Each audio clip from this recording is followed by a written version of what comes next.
Hi friends, ನಮಸ್ತೆ ಎಲ್ಲರೂ ಹೇಗಿದ್ದೀರಾ? ಚೆನ್ನಾಗಿದ್ದೀರಾ ಅಂದ್ಕೊಂಡಿನಿ. ನಾನು ಚೆನ್ನಾಗಿದ್ದೀನಿ. ಇವತ್ತು ಹಾಗಲಕಾಯಿ ಪಲ್ಯ ಮತ್ತು ಸೊಪ್ಪಿನ ಪಲ್ಯ ಮಾಡೋದು ತೋರಿಸ್ತೀನಿ ನೋಡಿ. ಇದು ಹಾಗಲಕಾಯಿ ಈ ಥರ ಇರುತ್ತೆ. ಹಾಗಲಕಾಯಿ, ಆಮೇಲೆ ಇದು ಅರಿವೆ ಸೊಪ್ಪು, ಎಳರ್ವೆ ಅಂತೀವಿ, ಚಿಲ್ಕರ್ವೆ ಅಂತೀವಿ. ಇದು ಈ ಥರ ಸೊಪ್ಪು ತಾಳ್ಸೋದಂಗೆ, ನೀರು ಹಾಕ್ದಂಗೆ. ಮತ್ತು ಇದಕ್ಕೆ ಏನೇನು ಬೇಕು ಅಂತ ಹೇಳಿ, ಹಾಗಲಕಾಯಿ ಪಲ್ಯಕ್ಕೆ ಒಂದು ಸ್ವಲ್ಪ ಹುಣಸೆಹಣ್ಣು ನೆನೆ ಇಟ್ಕೊಂಡಿದ್ದೀನಿ ತೊಳೆದ್ಬಿಟ್ಟು. ಇದೆಲ್ಲ ತರಕಾರಿ ಚೆನ್ನಾಗಿ ಉಪ್ಪು ಹಾಕಿ ತೊಳೆದಿಟ್ಕೊಂಡಿದ್ದೀನಿ. ಆಮೇಲೆ ಹಸಿ ಕೊಬ್ಬರಿ, ಈರುಳ್ಳಿ, ಮೆಣಸಿನ್ಕಾಯಿ, ಇದು ಕಡಲೆ ಪುಡಿ, ಗುರಾಳ್ ಪುಡಿ, ಮತ್ತು ನೆಕ್ಸ್ಟು ಶೇಂಗಾ ಪುಡಿ. ಹಾಗಲಕಾಯಿ ಪಲ್ಯಕ್ಕೆ ಇಷ್ಟೆಲ್ಲ ಬೇಕು. ಬೆಲ್ಲ ಬೇಕು. ಬೆಲ್ಲ ಒಂದು ಇಲ್ಲ ಮರ್ತೀನಿ, ಬೆಲ್ಲ ಒಂದು ಹಾಕಬೇಕು. ಈಗ ಫಸ್ಟು ಹಾಗಲಕಾಯಿ ಹುರ್ಕೊತೀನಿ. ಹಾಗಲಕಾಯಿ ಹೆಚ್ಕೊಂಡು ಹಾಗಲಕಾಯಿ ಪಲ್ಯ ಮಾಡಿ ಆಮೇಲೆ ಸೊಪ್ಪಿನ ಪಲ್ಯ ಮಾಡ್ತೀನಿ ಫ್ರೆಂಡ್ಸ್. ನೋಡಿ, ಈ ಥರ ಚಿಕ್ಕದು ಹಾಗಲಕಾಯಿ ಇದ್ದರೆ ರೌಂಡಾಗಿ ಹೆಚ್ಕೋಬೇಕು.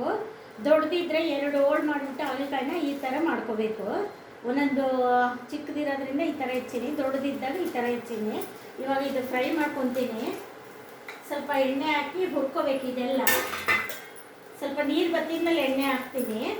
ಇದು ಸ್ವಲ್ಪ ನೀರು ಬತ್ತಬೇಕು, ಆಮೇಲೆ ಸ್ವಲ್ಪ ಎಣ್ಣೆ ಹಾಕ್ತೀನಿ. ನೋಡಿ, ಇವಾಗ ಸ್ವಲ್ಪ ಎಣ್ಣೆ ಹಾಕ್ತೀನಿ. ಸ್ವಲ್ಪ ಹಾಕಿ ಹುರಿದ್ರೆ ಸಾಕು. ನೋಡಿ, ಈ ಥರ ಆಗಿದೆ ಹಾಗಲಕಾಯಿ. ಎಣ್ಣೆ ಹಾಕಿ ಹುರಿದ್ಮೇಲೆ ಇದು ತೆಗಿದು ಪಲ್ಯಕ್ಕೆ ಒಗ್ಗರಣೆ ಹಾಕ್ತೀನಿ.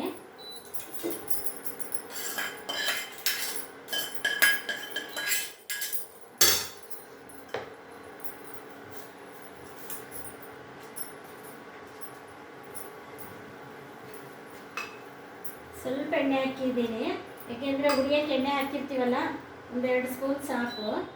ಇದು ಸಣ್ಣಕ್ಕಿಟ್ಟು ಹುರಿಬೇಕ್ರಿ, ಇಲ್ಲಾಂದರೆ ಬಾಣಲಿ ಸಿಹಿತ್ತೆ. ನೋಡಿ, ಸಾಸಿವೆ ಹಾಕೀನಿ, ಎಣ್ಣೆ ಕಾದಿದೆ, ಜೀರಿಗೆ ಹಾಕ್ತೀನಿ.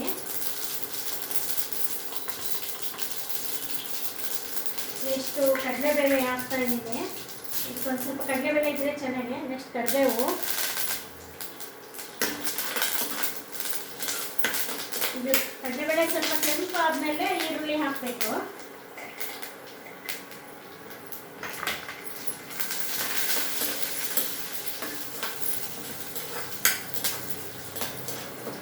ನೋಡಿ, ಈ ಥರ ಸ್ವಲ್ಪ ಕೆಂಪು ಆಗೋಕೆ ಇನ್ನೊಂದು ನಿಮಿಷ. ನೋಡಿ, ಈರುಳ್ಳಿ ಹಾಕ್ತೀನಿ ಇವಾಗ.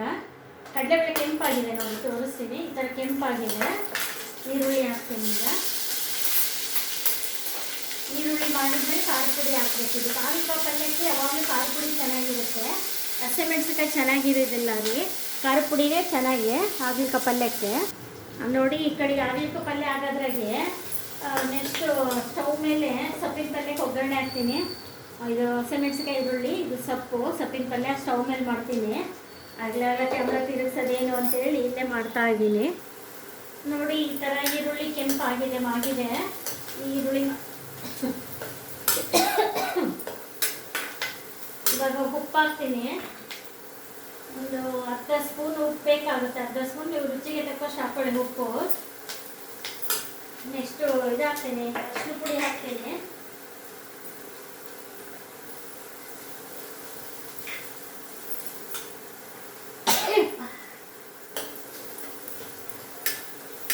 ಘಾಟ್ ಒಗ್ಗರಣೆ ಹೊರಗೆಲ್ಲೂ ಹೋಗಲ್ಲ. ಆಮೇಲೆ ಖಾರ ಪುಡಿ ಹಾಕ್ತೀನಿ ನೋಡಿ, ಒಗ್ಗರಣೆಯಲ್ಲೇ 1 ಸ್ಪೂನ್ ಹಾಕ್ತೀನಿ. ಖಾರ ಹಾಗಲಕಾಯಿ ಕಹಿ ಇರುತ್ತಲ್ಲ, ಸ್ವಲ್ಪ ಉಪ್ಪು ಖಾರ ಸ್ಟ್ರಾಂಗ್ ಆಗಿ ಬಿಡಬೇಕು. 1 ಸ್ಪೂನ್ ಖಾರ ಹಾಕ್ತೀನಿ. ನಿಮ್ಮ ರುಚಿಗೆ ತಕ್ಕಷ್ಟು ನೀವು ಹಾಕ್ಕೊಳ್ಳಿ. ಇವಾಗ ಹಾಗಲಕಾಯಿ ಹಾಕ್ತೀನಿ ನೋಡಿ. ಈಗ ಇದರಲ್ಲಿ ಹಾಗಲಕಾಯಿ ಮಾಡಿಸ್ತೀನಿ.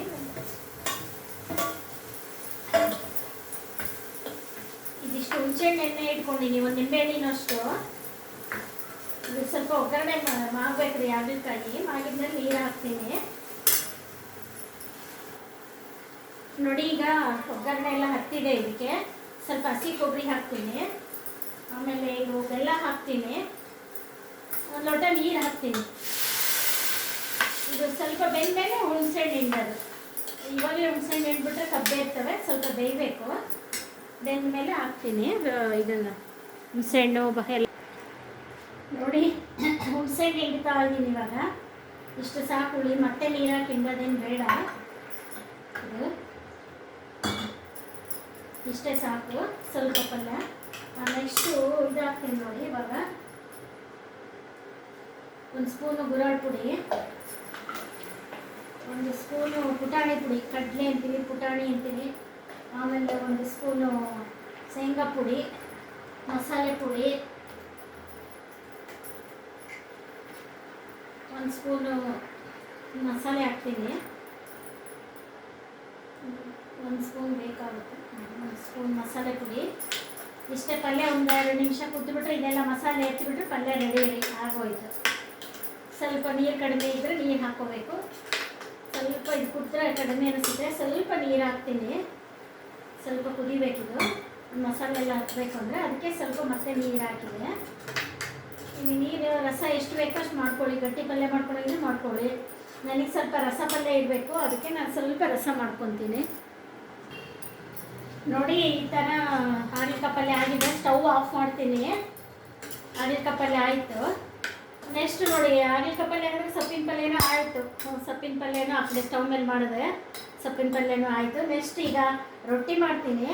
ಅದಕ್ಕೆ ರೊಟ್ಟಿಗೆ 1 ಲೋಟ ನೀರು ಇಟ್ಕೊತೀನಿ ನೋಡಿ, ಜಿಗಿಟ್ ಮಾಡ್ಕೊಳ್ಳಿಕ್ಕೆ. ಇದರ 1 ಲೋಟ ನೀರು ಹಾಕ್ತೀನಿ.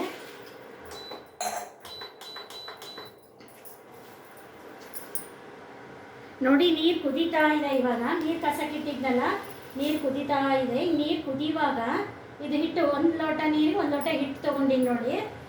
ಮಧ್ಯಕ್ಕೆ ಒಂದೇ ಕಡೆಗೆ ಹಾಕಬೇಕು. ನಾವೆಲ್ಲ ಅಂದಾಜು ಮೇಲೆ ಮಾಡ್ತೀವಿ, ನಿಮಗೆ ವೀಡಿಯೋಕ್ಕೆ ತೋರ್ಸೋಕ್ಕೋಸ್ಕರ ಅಳತೆ ಮಾಡಿ ಹಾಕಿದ್ದೀನಿ. ಆಮೇಲೆ ಸ್ವಲ್ಪ ಉಪ್ಪು ಹಾಕ್ತೀನಿ ಇದಕ್ಕೆ. ರೊಟ್ಟಿಗೆ ಒಂದು ಅರ್ಧ ಸ್ಪೂನ್ ಹಾಕಿರ್ತೀನಿ. ಇದು ಒಂದು 5 ನಿಮಿಷ ಕುದಿಬೇಕ್ರಿ, ಬೇಯಬೇಕದು. ನೋಡಿ ಈಗ ಬೆಂದಿದೆ. ಇದು ಸ್ವಲ್ಪ ಕೂಡಿಸ್ಬೇಕು ಈ ಥರ. ಇಷ್ಟು ಕರೆಕ್ಟ್ ಆದ್ರೇನ ಸರಿ, ಕಡಿಮೆ ಆದರೆ ಮತ್ತೊಂದು ಸ್ವಲ್ಪ ಹಾಕ್ಕೋಬೋದು. ಇದು ಕರೆಕ್ಟ್ ಆಗ್ತಾ ಇದೆ ನೋಡಿ, ಇದು ಕರೆಕ್ಟ್ ಆಗ್ತಾ ಇದೆ. ಮತ್ತೆ ನಾನು ಇಟ್ಕೊಂಡಿದ್ದೆ ಪಕ್ಕಕ್ಕೆ, ಬೇಕಂದ್ರೆ ಹಾಕೋಣ ಅಂತ. ಸಾಕಾಗ್ತಾ ಇದೆ. ಸ್ವಲ್ಪ ಟೀ ಪುಡಿ ಚೆಲ್ಲಿಬಿಡ್ತು ಇಟ್ಟ ಮೇಲೆಲ್ಲ, ಸ್ವಲ್ಪ ಟೀ ಮಾಡ್ಕೊಳ್ಳೋಣ ಅನ್ನೋದ್ರಾಗೆ. ಇದು ಆರಿದ್ಮೇಲೆ ಮತ್ತೆ ರೊಟ್ಟಿ ಮಾಡಿ ತೋರಿಸ್ತೀನಿ. ಇದಕ್ಕೆ ಸ್ವಲ್ಪ ಹಿಟ್ಟು ಹಾಕಿ ಮಾಡ್ಕೋಬೇಕು. ಈ ಥರ ಸ್ಟವ್ ಮೇಲೆ ಎಲ್ಲ ಕಲಿಸ್ಕೊಂಡ್ಬಿಡ್ಬೇಕು. ಮತ್ತು ಇದಕ್ಕೆ ಒಣ ಹಿಟ್ಟು ಹಾಕಿ ಮಾಡಬೇಕು. ಇವಾಗ ನೋಡಿ, ಇವಾಗ ಇದು ಹಿಟ್ಟು ಹಾಕ್ತೀನಿ. 1 ಕಪ್ಪಿಗೆ 1 ಕಪ್ ಇಟ್ಟು ಇದು ಜಿಗಿಟ್ ಮಾಡ್ಕೊಂಡಿದ್ನಲ್ಲ, ಇದಕ್ಕೆ 1 ಕಪ್ ಹಿಟ್ಟು ಹಾಕ್ತೀನಿ. ಇನ್ನು ಅರ್ಧ ಕಪ್ ಹಾಕ್ಕೋಬೇಕಾಗುತ್ತೆ.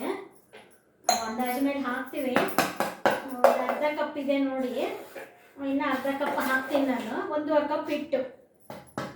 ಇದು ಇದರಲ್ಲಿ 1 ಕಪ್ಪು ಇದು ಮಾಡ್ಕೊಂಡಿದ್ವಲ್ಲ, ಇದು ಸರಿ, ಇದಕ್ಕೆ ಸರಿ ಅಂತೀವಿ ನಾವು. ನೀರಿಟ್ಟು ಕುದಿಯೋಕೆ ಹಾಕಿದ್ದು. ಈಗ ಇದು ಇಷ್ಟಕ್ಕೆ 1.5 ಕಪ್ ಒಣ ಹಿಟ್ಟು ಹಾಕಿದ್ದೀನಿ.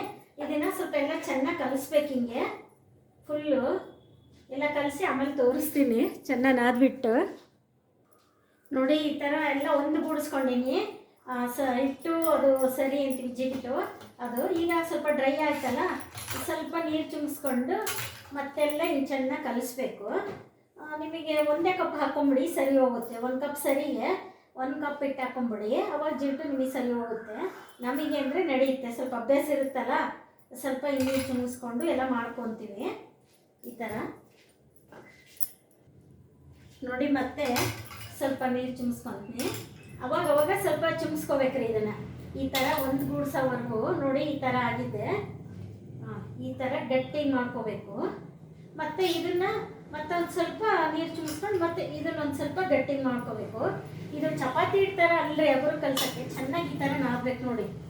ಈ ಥರ ಚೆನ್ನಾಗಿ ನಾದಬೇಕು. ಈ ಥರ ಎಲ್ಲ ನಾದಿದಷ್ಟು ರೊಟ್ಟಿ ತುಂಬ ಚೆನ್ನಾಗಿ ಬರುತ್ತೆ. ಚೆನ್ನಾಗಿ ನಾದಿ ನೋಡಿ, ಇಷ್ಟು ಮಾಡ್ಕೊಂಡಿದ್ದೀನಿ. ಮತ್ತು ನೆಕ್ಸ್ಟ್ ಇದನ್ನು 2 ಮಾಡಿಕೊಂಡು ನಮಗೆ ಉದ್ದಕ್ಕೆ ಎಷ್ಟು ಮೆತ್ತು ಬೇಕೋ ಅಷ್ಟು ಮತ್ತೆ ಇವು 2 ಭಾಗ ಮಾಡ್ಕೊಂಡ್ಬಿಟ್ಟು ಇದನ್ನು ಸ್ವಲ್ಪ ಗಟ್ಟಿ ಇಡಬೇಕ್ರಿ. ಇದು ಉದ್ದದ ಮತ್ತು ಅದು ಮೆತ್ತಗಾಗ್ಬಿಡುತ್ತೆ. ಮತ್ತು ಇದರಲ್ಲಿ 2 ಈ ಥರ ಮತ್ತೊಂದು ಸ್ವಲ್ಪ ನೀರು ಹಚ್ಕೊಂಡು ಮತ್ತೆ ಈ ಥರ ನಾದ್ಕೋಬೇಕು.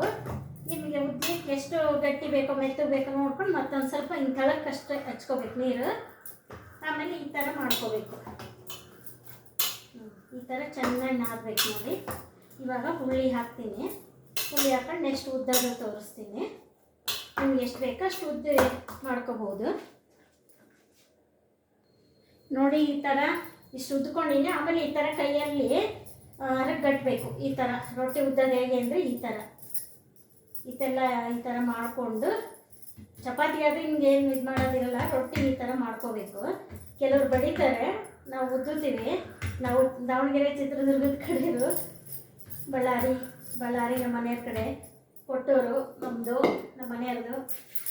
ಹಾಗಾಗಿ ಎರಡೂ ಕಡೆದು ಮಾಡ್ತಾ ಇರ್ತೀನಿ ನಾನು. ಇದು ನೋಡಿ, ಇದು ನಮ್ಮ ಚಿತ್ರದುರ್ಗ ದಾವಣಗೆರೆ ಕಡೆ ನಾವು ಉದ್ದುತ್ತೀವಿ. ಈ ಥರ ಚಪಾತಿ ಉದ್ದಿದಂಗೆ ಸ್ವಲ್ಪ ಉದ್ದಬೇಕು. ಈ ಥರ ನೋಡಿ, ಅಷ್ಟು ದೊಡ್ಡದಾಗಿದೆ. ಇವಾಗ ಬೇಯಿಸ್ತೀನಿ ಸ್ಟವ್ ಮೇಲೆ. ನೋಡಿ, ಹಂಚು ಕಾದಿದೆ ಸ್ಟವ್ ಮೇಲೆ. ಹಂಚು ಕಾಯಿಸ್ಕೊಂಡು ಈ ಕಡೆಗೆ ಇಟ್ಕೊಂಡಿದ್ದೀನಿ. ಕ್ಯಾಮ್ರಾ ಪದೇ ಪದೇ ತಿರುಗಿಸೋದೇನು ಅಂತ. ನಿಮಗೆ ಈ ಥರ ಇರುತ್ತಲ್ಲ ಮಣಿ ಮೇಲೆ ಇದ್ರ ಮೇಲೆ ಉದ್ದಿದ್ದು, ಈ ಥರ ತೊಗೋಬೇಕು. ಯಾವಾಗಲೂ ಹಿಂಗೆ ಅಂಗೈ ಹಾಕಿ ಇದನ್ನು ಕೆಳಮುಖ ಮಾಡ್ಬೇಕು. ಹಂಚಿಗೆ ಈ ಥರ ಹಾಕಬೇಕು ರೊಟ್ಟಿ. ಆಮೇಲೆ ಇಲ್ಲಿ ಬಟ್ಟೆ ನೀರು ಇಟ್ಕೊಂಡಿರ್ತೀವಿ, ಈ ಥರ ಹಚ್ಚಬೇಕು. ಇದೆಲ್ಲ ಹಚ್ಬೇಕು. ಈ ಥರ ನೀರು ಹಚ್ಚಿಬಿಟ್ಟು ಮತ್ತೆ ಸ್ಟವ್ ಮೇಲೆ ಇಡ್ತೀನಿ. ನೋಡಿ, ಇದು ಹಂಚು ಈ ಥರ ಹಚ್ಚಿಬಿಟ್ಟು ನೀರು ಹಚ್ಚಿ ಮತ್ತೆ ಸ್ಟವ್ ಮೇಲೆ ಇಟ್ಟು ಬೇಯಿಸ್ತೀನಿ.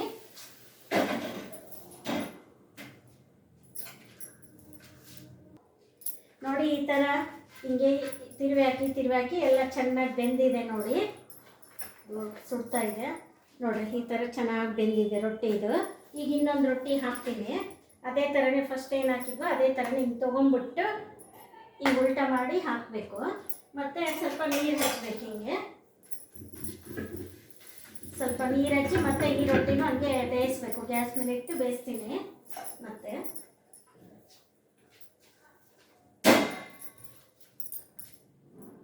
ನೋಡಿ ಫ್ರೆಂಡ್ಸ್, ಇವತ್ತು ಸ್ವಲ್ಪ ಲಾಂಗ್ ವೀಡಿಯೋ ಆಯಿತು. ರೊಟ್ಟಿ ಮತ್ತು ಹಾಗಲಕಾಯಿ ಪಲ್ಯ, ಸೊಪ್ಪಿನ ಪಲ್ಯ ಇದೆಲ್ಲ ರೆಡಿ ಮಾಡೋದಕ್ಕೆ. ಅದಕ್ಕೆ ದಯವಿಟ್ಟು ಪೂರ್ತಿ ವಿಡಿಯೋ ನೋಡಿ, ಯಾರು ಸ್ಕಿಪ್ ಮಾಡಬೇಡಿ. ರೊಟ್ಟಿ ಮಾಡೋದು ಎಲ್ಲ ತೋರಿಸಿದ್ದೀನಿ, ಅದಕ್ಕೋಸ್ಕರ ತುಂಬ ಲಾಂಗ್ ವೀಡಿಯೋ ಆಗಿದೆ. ದಯವಿಟ್ಟು ಎಲ್ಲರೂ ನೋಡಿ. ರೊಟ್ಟಿ ಯಾವ ಥರ ಮಾಡೋದು ಏನು ಎಲ್ಲ ಹೇಳಿದ್ದೀನಿ ಅದರಲ್ಲಿ ವಿಡಿಯೋದಲ್ಲಿ. ಎಲ್ಲರೂ ನೋಡಿಕೊಂಡು ನೀವು ಮಾಡಿಕೊಂಡು ಕಮೆಂಟ್ ಬಾಕ್ಸಲ್ಲಿ ಹಾಕಿ. ಆಮೇಲೆ ಲೈಕ್ ಮಾಡಿ, ಶೇರ್ ಮಾಡಿ, ಸಬ್ಸ್ಕ್ರೈಬ್ ಮಾಡಿ. Thank you. ಆರೋಗ್ಯಕ್ಕೆ ತುಂಬ ಒಳ್ಳೆಯದು ನೋಡಿ. ರೊಟ್ಟಿ ಮಾಡ್ಕೊಳ್ಳಿ ಈ ಥರನ. ನೋಡಿ, ಹತ್ತಿರದಿಂದ ತೋರಿಸಿನಿ. ಕೇಸರಿ ಬಿಳಿ ಹೆಸರು ಎಷ್ಟು ಮಸ್ತಾಗಿದೆ ಅಲ್ವಾ ನೋಡಲಿಕ್ಕೆನ. ನೋಡಿ, ಈ ಥರ ಮಾಡ್ಕೊಳ್ಳಿ ನೀವು. Thank you.